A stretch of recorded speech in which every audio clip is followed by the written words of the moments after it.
आप सभी को नमस्कार। आज हम YouTube चैनल के माध्यम से एक बार फिर आप लोग के सामने एक टॉपिक पे अगला लेक्चर के लिए प्रस्तुत हुए हैं। कोविड-19 बीमारी से आज पूरा देश लड़ रहा है और आप सभी घर में रह के इस बीमारी का सामना कर रहे हैं। आप भी धन्यवाद के पात्र हैं। हम बात करते हैं BEd paper 4 language across the curriculum. YouTube channel के माध्यम से हम इससे पहले 2 टॉपिक पे वीडियो बना चुके हैं। नंबर फर्स्ट 3 लैंग्वेज फार्मूला और second constitutional provisions and regional language. आप सभी स्टूडेंट 3 लैंग्वेज फार्मूला और constitutional provisional and regional language जो वीडियो देखें उसमें अगर ये कोई भी आपको कमी त्रुटि या समझ में नहीं आ रहा है आप कमेंट बॉक्स में आप मैसेज के माध्यम से इन्फॉर्म कर सकते हैं। और रह गई बात, आज जो टॉपिक है paper 4 language across the curriculum का, हम बात कर रहे हैं कॉलोनियल डिबेट्स।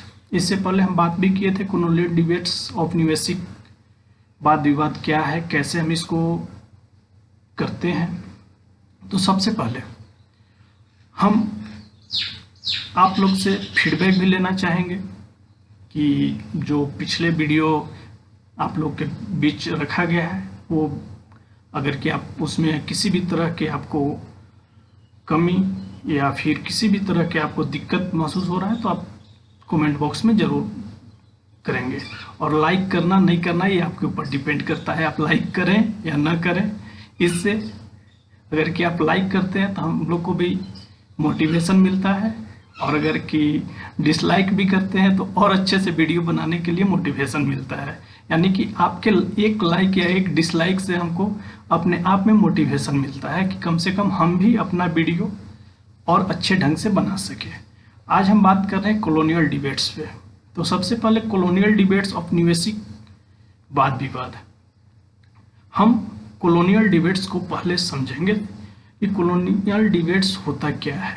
जैसे हम इससे पहले आपको पिछले वीडियो में बताए भी थे कि कॉलोनियल डिबेट्स क्या है, इसको कैसे हम डिफाइन किए थे। उसको फिर एक बार हम रिपीट करते हैं कि कैसे उसको क्या है। तो कॉलोनियल डिबेट्स में जब बात आती है तो एजुकेशन पॉलिसी 2 शब्द यहाँ आपको देखने को मिलेगा। नंबर फर्स्ट, जैसे एक आप कॉलोनियल डिबेट्स का बात करते हैं उसी तरह से एक होता है लैंग्वेज पॉलिसी। जैसे अगर कि आप बच्चों को शिक्षा दे रहे हैं, आप बच्चों को शिक्षा दे रहे हैं तो किस माध्यम में शिक्षा दे रहे हैं, किस भाषा के माध्यम से शिक्षा दे रहे हैं, ये आपके ऊपर डिपेंड करता है। और ये डिपेंड वहाँ के जो पॉलिसी या एडमिनिस्ट्रेटिव लोग होते हैं उनके ऊपर डिपेंड करता है कि आप ये एजुकेशन या शिक्षा जो बच्चों को दे रहे हैं कैसे दे रहे हैं और किसके माध्यम से दे रहे हैं। तो भारत में आप अगर कि देखेंगे कॉलोनियल डिबेट्स, तो चूंकि कॉलोनियल शब्द का आप कंसेप्ट देखेंगे तो ये जनरली आपका 16वीं 17वीं शताब्दी के आसपास का इसका कंसेप्ट है। लेकिन हम थोड़ा सा इसको रिपीट करेंगे लैंग्वेज पॉलिसी के रूप में। जैसे एजुकेशन सिस्टम के भारत को अगर कि आप समझते हैं तब एजुकेशन सिस्टम में क्या होता है, भारत का एजुकेशन सिस्टम आज इतना डेवलप कैसे हुआ, इस बात पे भी हम फोकस करते हैं कि एजुकेशन सिस्टम इतना डेवलप कैसे हुआ। तो अगर कि आपसे पूछा जाए कि एजुकेशन सिस्टम, जैसे फॉर एग्जांपल आज भारत का एजुकेशन सिस्टम इतना अच्छा हो गया है तो इसमें यहाँ तक आने में एक सिस्टमेटिक तरीका उसका क्या रहा है, सिस्टमेटिक पैटर्न क्या रहा है। जैसे एक चीज़ हम बात करते हैं, लैंग्वेज हो या कोई भी पेपर हो तो आपको एक सिस्टमेटिक तरीका जानना होगा, सिस्टमेटिक पैटर्न जानना होगा। जैसे हम मैथमेटिक्स में भी सिस्टमेटिक पैटर्न का ही बात करते हैं, उसी तरह से लैंग्वेज पॉलिसी या कॉलोनियल डिबेट्स में भी सिस्टमेटिक पैटर्न का बात करेंगे। तो सबसे पहले सिस्टमेटिक पैटर्न में जब हम बात करते हैं, आप प्राचीन काल से हम एजुकेशन को 3 भाग में डिवाइड कर दिए, प्राचीन काल, मध्यकाल और आधुनिक काल। प्राचीन काल में क्या क्या है, जैसे वैदिक कालीन शिक्षा। वैदिक कालीन शिक्षा वहाँ पे एजुकेशन पॉलिसी और लैंग्वेज पॉलिसी क्या था। ये एजुकेशन पॉलिसी, जैसे वैदिककालीन शिक्षा का अगर कि हम बात करते हैं तो वहाँ पे ज़्यादा धर्म का प्रभाव था उस शिक्षा के माध्यम से, और उसमें किसी विशेष वर्ग की शिक्षा के बारे में भी बात कही गई थी। तो हम वहाँ के लैंग्वेज के बारे में बात करेंगे कि वहाँ की लैंग्वेज पॉलिसी क्या थी। वैदिककालीन शिक्षा के लैंग्वेज पॉलिसी या भाषा नीति क्या थी। तो उस समय भी आप देखेंगे वैदिककालीन शिक्षा में भी तो जनरली शिक्षा का जो माध्यम हुआ करता था वो संस्कृत माध्यम हुआ करता था। संस्कृत भाषा में प्रश्नोत्तर विधि, या जिसको हम प्रश्न उत्तर विधि भी, टीचर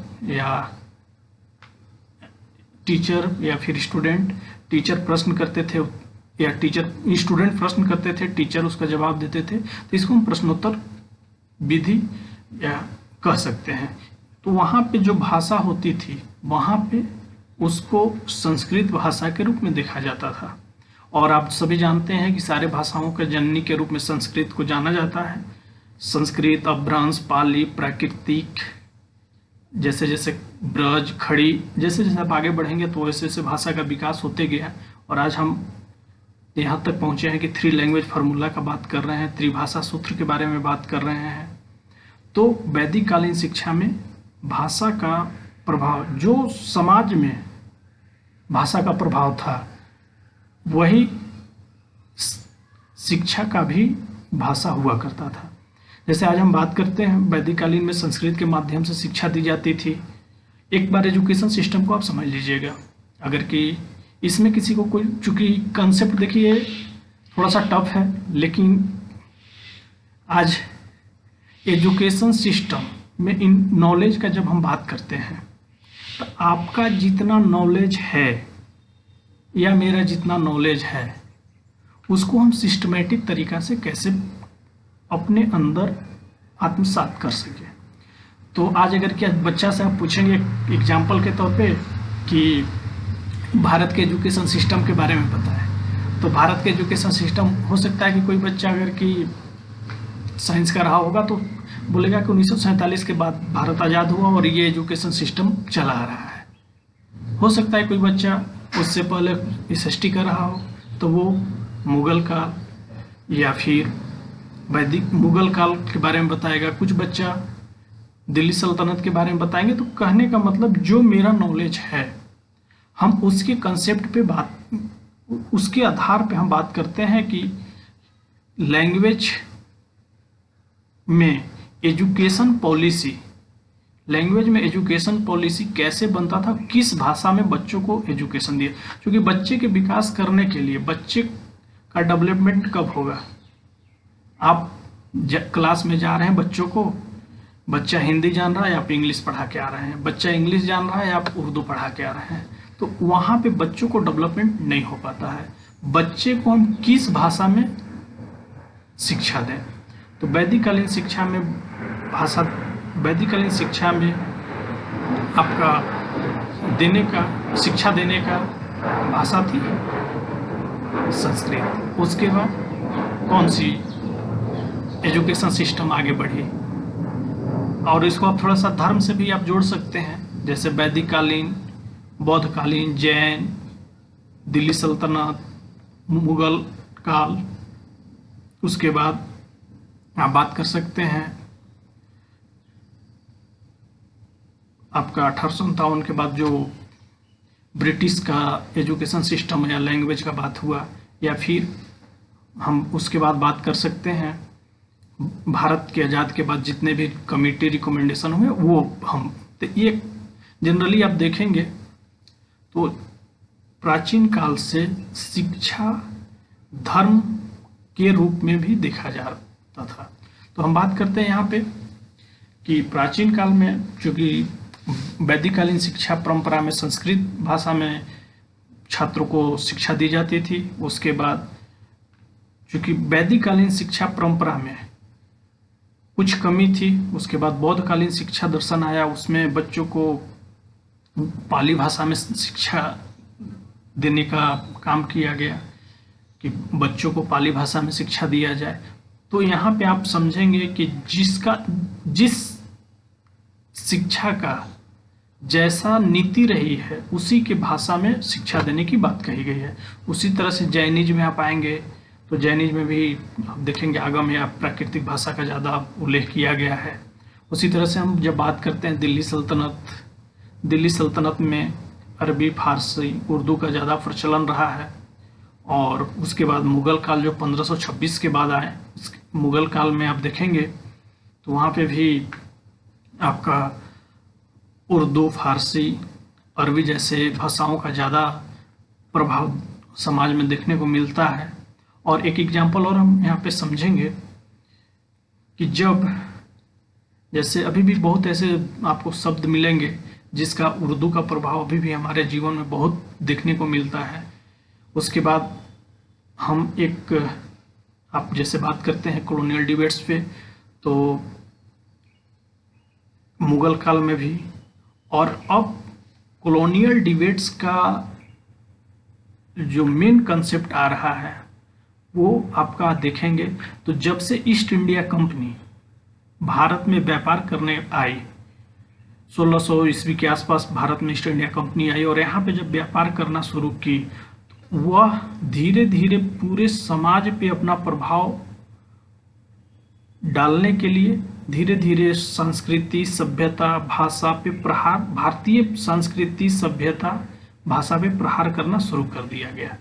और जैसे जैसे आप देखेंगे उसके बाद आपका लॉर्ड मैकाले जो पत्ती है जिसमें फिल्ट्रेशन सिस्टम को लागू किया गया कि हम वैसे लोगों को शिक्षा देंगे जो कि छन के आए और अंग्रेजी माध्यम या अंग्रेजी भाषा का ज़्यादा प्रभाव रहा। उसके बाद जब बात करते हैं हम आपका अंग्रेजी भाषा का ज़्यादा प्रभाव रहा, उसके बाद हम बात करते हैं 1947। तो 1947 के बाद जितने भी कमेटी का रिकमेंडेशन हुआ वो आपको 3 लैंग्वेज फार्मूला में बता दिया गया है कि कौन सी कमेटी किस भाषा का रिकमेंडेशन किया है। अब हम थोड़ा सा बात कर लेते हैं डिबेट्स पे। डिबेट्स क्या होता है? जैसे वाद विवाद, हम जनरली वाद विवाद का जब बात करते हैं तो किसी भी टॉपिक पे विशिष्ट रूप से जब आपस में 2-4 लोग बातचीत करते हैं तो उसको हम वाद विवाद कह सकते हैं। और एक समस्या आती है जब आप शिक्षा देने की बात करते हैं, जैसे औपनिवेशिक नीति में जब बात आती है कि जब आपको शिक्षा देना है बच्चों को, तो वहाँ पे जो आप शिक्षा दे रहे हैं वह किस माध्यम में आप शिक्षा दे रहे हैं, वहाँ पे आप किस माध्यम में शिक्षा दे रहे हैं। तो यहाँ पे जैसे कॉलोनियल डिबेट्स को हम थोड़ा सा और आगे यहाँ पे फोकस करेंगे कि आप डिस्कशन करते हैं, डिबेट्स करते हैं किसी भी टॉपिक पे। आज जैसे हम एक टॉपिक एग्जाम्पल के तौर पे कहते हैं, जैसे आज आपको देखने को सुनने को भी मिलता है या देखने को भी मिलता है, हम बात करते हैं अक्सर कि हमको हिंदी में बच्चों को शिक्षा देना चाहिए, क्षेत्रीय भाषा में शिक्षा देना चाहिए, या कोई कमेटी कहती है कि आपको 3 लैंग्वेज फार्मूला में बच्चों को शिक्षा देना चाहिए। तो ये क्या हो रहा है? एजुकेशन सिस्टम पे एक धीरे धीरे आप देखेंगे कि इफेक्ट ये आ रहा है कि हमको किस भाषा में बच्चों को शिक्षा देना है, किस भाषा में बच्चों को शिक्षा देना है। अगर कि यही बात आपसे पूछा जाए कि आज जैसे हमारे देश में 3 तरह के, आप स्कूली शिक्षा का यहाँ पे बात करेंगे, 3 तरह के बोर्ड चलते हैं। एक CBSE, एक ICSE और एक हर स्टेट का अपना स्टेट बोर्ड होता है। जैसे JAC board, Bihar board, UP board, मतलब हर स्टेट का अपना बोर्ड होता है। तो हम अब बात करते हैं यहाँ पे, आप CBSE स्कूल का बात करते हैं। CBSE में अगर कि आप लैंग्वेज का बात करेंगे तो वहाँ पे बच्चों को शिक्षा किस माध्यम से दी जा रही है, बच्चों को शिक्षा किस माध्यम से दी जा रही है। तो सीबीएसई स्कूल में आप सभी जानते हैं कि है एनसीईआरटी बुक, लेकिन वहाँ हिंदी के जगह सारे बुक आपको इंग्लिश माध्यम में मिलेंगे। एक सीबीएसई का क्या माध्यम हो गया, अंग्रेजी। आईसीएसई का क्या माध्यम है, अंग्रेजी। और जब हम जैक बोर्ड का बात करते हैं, स्टेट बोर्ड का बात करते हैं, तो स्टेट बोर्ड का क्या माध्यम है, आप सभी जानते हैं कि स्टेट बोर्ड का माध्यम हिंदी है, स्टेट बोर्ड का माध्यम हिंदी है। उसी तरह से आप +2 में जाते हैं, सीबीएसई से करते हैं, आईसीएसई से करते हैं, या फिर आप स्टेट बोर्ड से करते हैं। अब यहाँ पे एक चीज़ हम क्लियर करना चाहेंगे, एग्जाम्पल के माध्यम से ही इस बात को क्लियर करेंगे। आप बच्चे को कंसेप्ट, आज का कंसेप्ट क्या बना हुआ है, आप थोड़ा सा अच्छा अगर की कर रहे हैं तो आप बच्चे को इंग्लिश मीडियम में भेजिए। क्यों भेजें, क्योंकि बच्चे आज के समय में इंग्लिश की प्रभाव ज़्यादा है। आप थोड़ा सा अगर कि बीपीएल फैमिली से बिलोंग करते हैं तो बच्चों को आप गवर्नमेंट स्कूल में भेजते हैं, आज का जो कंडीशन है। क्योंकि ये वीडियो बहुत लोग देखेंगे और सोचेंगे कि ऐसा बोला जा रहा है, लेकिन आज जो हकीकत है वो आपको बताया जा रहा है कि आज पैरेलल गवर्नमेंट के पैरेलल प्राइवेट ऑर्गेनाइजेशन खड़ी हो गई है। एक ऑर्गेनाइजेशन क्या कर रही है कि हम अपने बच्चों को सिर्फ और सिर्फ अंग्रेजी माध्यम से शिक्षित करेंगे, और आज हम उसी के तरह से गवर्नमेंट की बात करते हैं तो आप हिंदी मीडियम से बात करते हैं। हिंदी भाषा, क्षेत्रीय भाषा, राज्य के भाषा के बारे में बात करते हैं।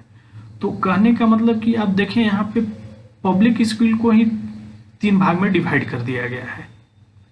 और जब बच्चे का जो विकास होगा, बच्चे का जो मानसिक विकास होगा, वो बच्चे क्या करेंगे, आज आप 10th +2 तक बच्चे को हिंदी माध्यम में पढ़ा लिए। हायर एजुकेशन में जब बच्चा जाता है तो उसको हिंदी माध्यम की जगह इंग्लिश मीडियम में जाना पड़ता है। तो वहाँ पे बच्चे जनरली देखेंगे तो वो किसी भी एक भाषा पे अच्छे तरह से ज्ञान नहीं प्राप्त कर पाते हैं। और चूंकि देखिए व्यवहारिक और बिहेवियरल और एक्सपेरिमेंटल, ये आप कह सकते हैं कि प्रैक्टिकल और थ्योरेटिकल में दोनों बातों में काफ़ी डिफरेंसेज होती है। आज अच्छे किसी भी बात करते हैं गवर्नमेंट स्कूल का, आज हम सभी गवर्नमेंट में जाना चाहते हैं लेकिन गवर्नमेंट स्कूल में बच्चों को पढ़ाना नहीं चाहते हैं। तो कहने का मतलब कि आप बच्चों को गवर्नमेंट के को ये सोचना चाहिए कि हमको जो भी शिक्षा देना है बच्चे में एक रूपता लाए। आज समावेशी शिक्षा का बात करते हैं, इंक्लूसिव एजुकेशन का बात करते हैं कि समान बच्चों को समान रूप से शिक्षा दी जाए। लेकिन क्या आप एक बच्चे को हिंदी माध्यम में पढ़ा रहे हैं, एक बच्चे को इंग्लिश मीडियम में पढ़ा रहे हैं। अब दोनों बच्चे को कॉम्पिटिटिव लाइन में जब लाते हैं और एक साथ कॉम्पिटिटिव लाइन में उनको कंपटीशन में फाइट करना पड़ता है, तो क्या बच्चे, हम ये भी नहीं कह सकते हैं कि इंग्लिश मीडियम के बच्चे बहुत आगे निकल जाते हैं या हिंदी मीडियम के बच्चे बहुत पीछे हो जाते हैं। लेकिन आप अगर की पॉलिसी का निर्माण कर रहे हैं, कॉलोनियल डिबेट्स के माध्यम से स्कूल में कौन सी भाषा से बच्चों को शिक्षा दी जाए उसका बात करते हैं, तो वहाँ पे आपको ये बात सोचना पड़ेगा कि हमको कॉलोनियल डिबेट्स, औपनिवेशिक नीति तो बन गया, सॉरी कॉलोनियल डिबेट्स औपनिवेशिक वाद विवाद हो गया, और उस समय था कि औपनिवेशिक वाद विवाद चला, और उसको औपनिवेशिक वाद विवाद के माध्यम से यानी कॉलोनियल डिबेट्स के माध्यम, कैसे कॉलोनियल डिबेट्स हुआ, जब लैंग्वेज पॉलिसीज के माध्यम से हम जब कॉलोनियल डिबेट्स लाए और बच्चे को आपस में बांटना शुरू कर दिए, बच्चे को आपस में बांटना शुरू कर दिए। आप हिंदी माध्यम से हैं, आप इंग्लिश माध्यम से मीडियम से हैं, तो ये आपस में जो बच्चे को बांटा गया, आप प्रैक्टिकल का बात हम करते हैं थ्योरेटिकल का। जब आप गवर्नमेंट स्कूल में जाएंगे और कभी पब्लिक स्कूल में जाएंगे तो दोनों जगह का आप स्थिति का पता लगा सकते हैं कि आपको लैंग्वेज, जैसे आप अभी हम रीजनल लैंग्वेज पिछले वीडियो जो बनाए थे रीजनल लैंग्वेज के बारे में भी आप लोगों को बताए थे कि रीजनल लैंग्वेज का क्या प्रभाव और कैसे उसको हमको पढ़ना है। तो कहने का मतलब या अभिप्राय यह है कि जब आप कॉलोनियल डिबेट्स का बात कर रहे हैं और लैंग्वेज पॉलिसीज का बात कर रहे हैं तो क्यों ना हम लैंग्वेज पॉलिसीज में एक लैंग्वेज एजुकेशन, किसी भी बच्चे को जब आप एजुकेशन देने की बात करते हैं, किसी भी बच्चे को एजुकेशन देने की जब बात करते हैं तो लैंग्वेज पॉलिसीज को आप एक रूपता लाने का प्रयास करेंगे। जब आप एक रूपता लाने का प्रयास करेंगे तो वहां पे आप देखेंगे कि बच्चे का डेवलपमेंट भी अच्छे तरीके से होगा। और जब हम एक रूपता का बात अगर कि नहीं करेंगे तो आप भाषा विवाद धीरे धीरे और गहराते जा रहा है। जैसे आज अगर कि हम हिंदी का बात करते हैं तो साउथ से विवाद शुरू हो जाता है और इंग्लिश का बात करते हैं तो उत्तर भारत से विवाद शुरू हो जाता है। तो ये चीज़ चूँकि हम बात जब करते हैं कॉलोनियल डिबेट्स का तो सबसे पहले हमको अपनी लैंग्वेज पॉलिसी को स्ट्रॉन्ग करना पड़ेगा। अब लैंग्वेज पॉलिसी को स्ट्रॉन्ग कौन करेगा? चूँकि पॉलिसी आप बना रहे हैं, उस पॉलिसी को फॉलो टीचर को कराना है। तो पहले तो आप पॉलिसी बनाने का इच्छा शक्ति तो दिखाइए और उस पॉलिसी से के माध्यम से जब टीचर बच्चों को और बच्चे का लैंग्वेज का जब आप बात करते हैं कि बच्चे का लैंग्वेज का डेवलपमेंट कब होता है, हम आगे चल के मेहनत करके अपने स्टूडेंट मेहनत करके जब आगे बढ़ते हैं तो वहाँ पे देखेंगे कि वो एक से 2-3 लैंग्वेज सीख जाते हैं। लेकिन बेसिक कंसेप्ट का हम जब बात करते हैं, बेसिक कंसेप्ट का जब हम बात करते हैं तो वहाँ पे हमको क्या करना है। अब कन्फ्यूजन ये, और अभी एक एग्जाम्पल के तौर पे और समझेंगे। जैसे चूँकि हम लोग बिहार झारखंड से बिलोंग करते हैं तो हम लोग भी बिहार झारखंड यूपी, तो यहाँ पे आप देखेंगे लैंग्वेज टोन, जैसे झारखंड का तो थोड़ा सा प्रोनाउंसिएशन फिर भी बहुत अच्छा है, लेकिन आप language tone Bihar UP Jharkhand को देखेंगे तो अपने आप आपको डिफरेंस थोड़ा सा पता चल जाएगा कि हम लोग उत्तर भारत से बिलोंग करते हैं और दक्षिण भारत वालों में अपने डिफरेंसेस पता चल जाता है कि वो दक्षिण भारत से बिलोंग करते हैं। जैसे एक एग्जाम्पल के तौर पे आज हम बच्चे को पब्लिक स्कूल में भेज देते हैं। बच्चा 6 से 8 घंटा स्कूल में रहता है, पूरा माहौल वहाँ पे इंग्लिश मीडियम का होता है। और जब बच्चा घर में आता है तो लगभग 16 घंटा कैसा माहौल रहता है, लोग आपस में भोजपुरी बोलते हैं, मगही बोलते हैं, क्षेत्रीय लैंग्वेज में बात करते हैं। अब बच्चा का 2 तरह के माहौल बच्चों को मिल रहा है, एक स्कूल का माहौल, एक घर का माहौल। सारे पेरेंट्स यही चाहते हैं कि बच्चा मेरा भी बहुत अच्छा इंग्लिश बोले, बहुत अच्छा इंग्लिश जाने। आज तो बहुत ऐसे स्कूल हैं रांची में भी, या फिर आप और जगह देखेंगे तो ब्रांड संस्था बने हुए हैं। तो वहाँ पे क्या बात है, सिर्फ लैंग्वेज का। जैसे हम रांची में डीपीएस हो या फिर और बहुत सारे स्कूल हैं, श्यामली, और सारे पेरेंट्स चाहते हैं कि हमारे बच्चे डीपीएस श्यामली अच्छे अंग्रेजी माध्यम इंग्लिश मीडियम स्कूल में पढ़े।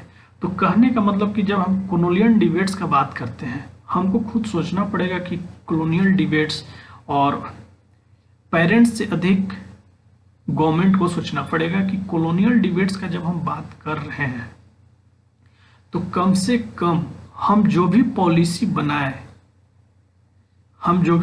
बनाए उस पॉलिसी को अच्छे ढंग से लागू करें। आज अगर कि 3 लैंग्वेज फार्मूला का जो बात है, कोठारी कमीशन के द्वारा जो रिकमेंडेशन हुआ कि 3 लैंग्वेज फार्मूला लागू किया जाए, बच्चे को एक रीजनल लैंग्वेज, एक ऑफिशियल लैंग्वेज या कोई भी इंटरनेशनल लैंग्वेज में शिक्षा दी जाए। लेकिन प्रभाव किसका अधिक हो? प्रभाव इंग्लिश का अधिक हो या प्रभाव हिंदी का अधिक हो या फिर प्रभाव रीजनल लैंग्वेज का अधिक हो? तो ये डिसाइड करना पड़ेगा गवर्नमेंट को और उसी तरह से पॉलिसी लानी पड़ेगी लैंग्वेज के विकास के लिए। नहीं तो पता चलेगा हम बात कर रहे हैं हिंदी का, आज मना रहे हैं हम लोग हिंदी दिवस, और पता चल रहा है कि 364 दिन इंग्लिश मीडियम के पीछे भाग रहे हैं। तो कहने का मतलब कि एक इच्छा शक्ति हमको चाहिए कि हम लैंग्वेज पॉलिसी में कैसे कॉलोनियल डिबेट्स कराएं। आज अगर कि भारत में जब बात करते हैं तो आप लोग को पता होगा कि जब भारत आज़ाद हुआ था तो सबसे पहले विवाद भाषा से ही हुआ था और पहला स्टेट भाषा के आधार पर अलग किया गया आंध्र प्रदेश, जिसको भाषा के आधार पे अलग किया गया था। और कहने का मतलब कि आप अगर कि जब विवाद या कॉलोनियल डिबेट्स, और चूंकि देखिए भारत विविधताओं का देश है, सभ्यता, संस्कृति, रीति रिवाज या फिर आप बात कर सकते हैं भाषा का, चूंकि यहाँ तो अनेकों भाषा बोलियाँ बोली जाती है, लेकिन फिर भी हमको एजुकेशन में आप ऑफिशियल लैंग्वेज के रूप में जब बात करते हैं तो ऑफिशियल लैंग्वेज में हम जैसे Hindi, English, official language Hindi, English, international language और रीजनल लैंग्वेज का बात करते हैं। लेकिन यहाँ पे जब हमको बच्चों को एजुकेशन प्राइमरी लेवल से जब देने की बात आएगी तो सबसे पहले तो हमको पॉलिसी बनाना होगा कि कॉलोनियल डिबेट्स हम कैसे करें, हम कॉलोनियल डिबेट्स कैसे करें। अब आप बच्चे को 3 लैंग्वेज फार्मूला पे भेज दे रहे हैं कि बच्चे को 3 लैंग्वेज फार्मूला पे एजुकेशन दिया जाए। और आज आप अगर कि आज का आप वर्तमान समय में देखेंगे, अगर कि आपको कभी ऐसा देखने को मिले तो आप देखेंगे कि गवर्नमेंट स्कूल और प्राइवेट या पब्लिक स्कूल, आज कौन सा स्कूल ज़्यादा इंक्रीज कर रहा है, हिंदी मीडियम या इंग्लिश मीडियम? तो ये बात कॉलोनियल डिबेट्स से आप बच्चे जान सकते हैं। और ये कॉलोनियल डिबेट्स जो हम लोग बात कर रहे हैं, इसमें हम आगे भी इसका रूपरेखा बना सकते हैं कि आने वाले समय में इसका रूपरेखा क्या होना चाहिए। तो इस तरह से हमको एक ब्लूप्रिंट तैयार करना पड़ेगा, हमको एक ब्लूप्रिंट तैयार करना पड़ेगा, या पहले से जो तैयार है उसमें थोड़ा सा सुधार लाना पड़ेगा और उसको आगे सख्ती से लागू करना पड़ेगा, उसे आगे सख्ती से लागू करना पड़ेगा। और हम आशा करते हैं कि आपको कॉलोनियल डिबेट्स के बारे में वीडियो समझ में आया होगा, और किसी भी तरह का कोई कन्फ्यूजन तो ये पहले सिस्टमैटिक तरीके से हम समझेंगे, क्योंकि आप सिस्टमैटिक पैटर्न्स में समझेंगे तो आपको दिक्कत नहीं होगा। आप अगर कि एक भारत के आज़ादी के बाद का देखेंगे फिर इधर उधर, तो वो फिर आप नहीं समझ पाएंगे। हमको जो भी समझना है सिस्टमैटिक तरीके से समझेंगे कि उसका हम कैसे लागू कर सके। तो आपको अगर कि एजुकेशन सिस्टम, क्योंकि एजुकेशन सिस्टम को चलाने के लिए क्या सबसे पहले क्या आवश्यकता होगा, एजुकेशन सिस्टम को चलाने के लिए हमको लैंग्वेज होना चाहिए, किस भाषा में हम बच्चों को शिक्षा दें। तो अगर कि इस वीडियो में आपको किसी भी तरह का कोई कन्फ्यूजन होगा तो आप ज़रूर कमेंट बॉक्स में लाइक और डिसलाइक करने से कोई मतलब नहीं है, आप वीडियो को देखें और जितना हो सके आप देखें, वो आपके ऊपर डिपेंड करता है। और हम लोग को भी मोटिवेशन दें, मोटिवेट करें, क्योंकि लॉकडाउन का समय चल रहा है, टीचर भी थोड़ा सा फ्रस्ट्रेट है। तो कहने का मतलब कि आप खुद भी मोटिवेट हों, टीचर को भी मोटिवेट करें, और वीडियो पे लाइक या डिसलाइक ज़रूर करें और कुछ कमेंट्स ज़रूर करें कि हाँ सर यहाँ पे ये दिक्कत है, आप इसको और अच्छे तरीके से कर सकते हैं। तो कहने का मतलब कि लैंग्वेज अक्रॉस द करिकुलम का जो ये टॉपिक आज हम कॉलोनियल डिबेट्स के बारे में जो बात किए, उसमें किसी को भी कोई कन्फ्यूजन होगा, फिर हम इस कन्फ्यूजन को अगले वीडियो में क्लियर